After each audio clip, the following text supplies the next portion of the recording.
relokasi tanpa anarki. Kalau kita lihat filler barusan tadi, 500 polisi dari satuan gabungan begitu dikerahkan untuk mengamankan jalannya penertiban tadi. Kemudian sekarang adem ayem. Rasanya juga kita yang tadi pagi ikut khawatir, ikut ketar-ketir akan terjadi kerusuhan, akhirnya ya agak sedikit lega juga ya. Dan tentu saja kabar baik dari hal ini gitu ya, untuk warga Jakarta nanti kita punya ruang terbuka hijau yang baru. Gitu, saya ngebayangin kalau 4 hektar tadi benar-benar dibuat sesuai dengan skema blueprint yang ditunjukkan tadi. Saya kebayang Vicky satu saat akan di sana ya, terus ngajarin anak-anak kecil tentang ilmu jurnalistik. Jadi nggak ada stigma kalau saya mau main ke Kalijodo mau ngapain gitu ya. Saya cuma mau main ke ruang terbuka hijau gitu. Mbak Devi, terkait dengan fungsi ruang terbuka hijau nantinya gitu ya. Secara fungsi memang ini harus dijaga supaya memang nggak beralih fungsi lagi gitu. Seperti apa? Ya, pertama memang kerinduan akan Jakarta yang nyaman, indah dan bersahaja itu tentu saja harus bisa diwujudkan dengan serius. Dalam artian apa? Bahwa jangan hanya kemudian daerah-daerah kumuh seperti Kalijodo, tempat-tempat pinggiran sungai yang juga harusnya menjadi lahan terbuka hijau yang ditempati dengan misalnya tempat-tempat dengan kapasitas yang berbeda, misalnya bangunan kantor, mall atau apa dan sebagainya yang memang harusnya tidak di situ juga harusnya ditindak. Nah ini kan menjadi catatan bahwa tapi kalau udah jadi mall, udah jadi apartemen mewah gitu yang lantainya pun sampai 20 ke atas, apakah itu juga Pemprov DKI akhirnya akan harusnya berani juga? Harusnya itu berani karena itu yang terjadi misalnya dengan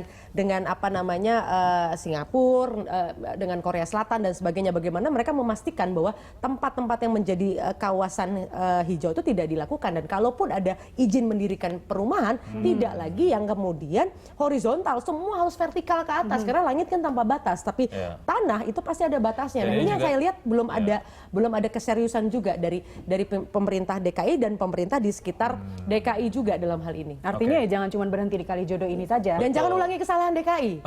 Dari awal kalau daerah-daerah di luar Jakarta yang diprediksikan pada tahun 2035 itu hampir semua kota di seluruh dunia termasuk di Indonesia menjadi kota, pastikan jangan mengulangi kesalahan Jakarta. Jadi tempat-tempat yang memang sudah tempat-tempat merah, red zone dalam artian tidak boleh dibangun bangunan apapun alasannya, dengan mungkin tawaran yang menggiurkan dari segi ekonomi, tetap tidak diizinkan karena ini masalah keberlangsungan hidup anak cucu kita ke depan. Nah ini biasanya menjadi satu menu yang ditawarkan oleh calon-calon pemimpin daerah gitu ya, kalau bicara soal fasilitas yang akan diberikan oleh warga dan sebagainya, ruang terbuka hijau.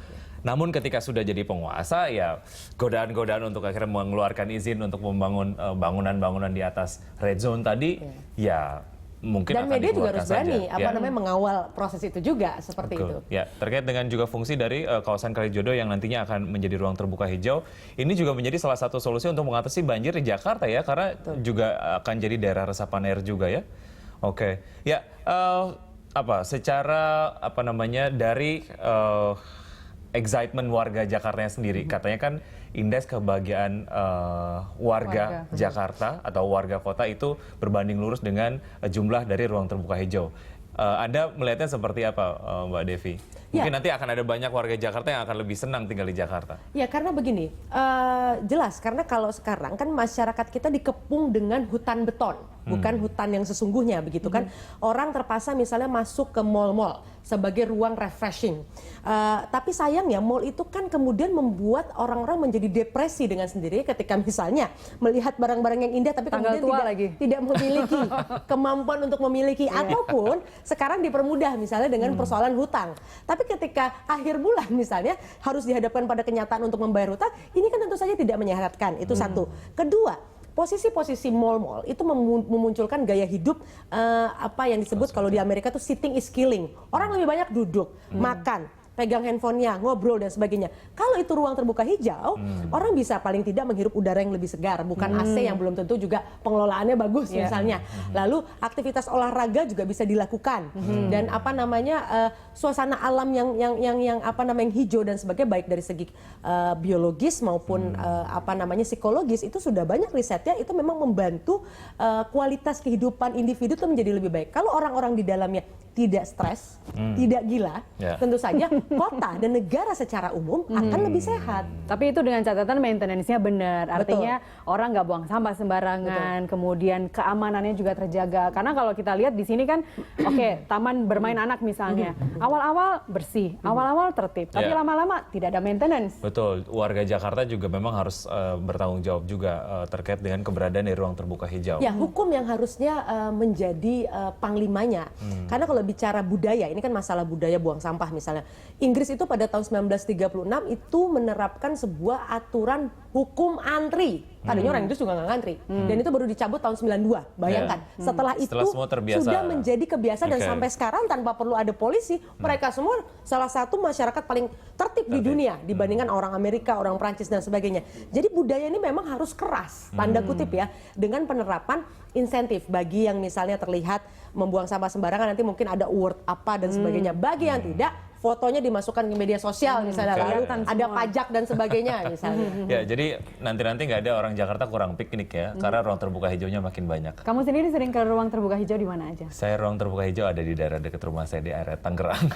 Kalau di Tangerang masih banyak hijaunya, nggak banyak betonnya. Mudah-mudahan ya. Mudah-mudahan. Nah, tapi kalau ya. waktu kita udah selesai? Sepertinya sudah selesai. Terima kasih Mbak Devi atas waktu Anda. Ya, semoga sampai memang bertemu di taman-taman itu bulan Iya, Oktober. betul. Bener ya? Jadi kita janjian di Kalijodo nanti. 4 bulan katanya untuk untuk mendirikan taman ruang terbuka hijau tadi ya. Baiklah pemirsa, demikian dialog Lansa kita hari ini. Anda bisa mengirimkan informasi dan saran kepada kami melalui email di news@berita1.com.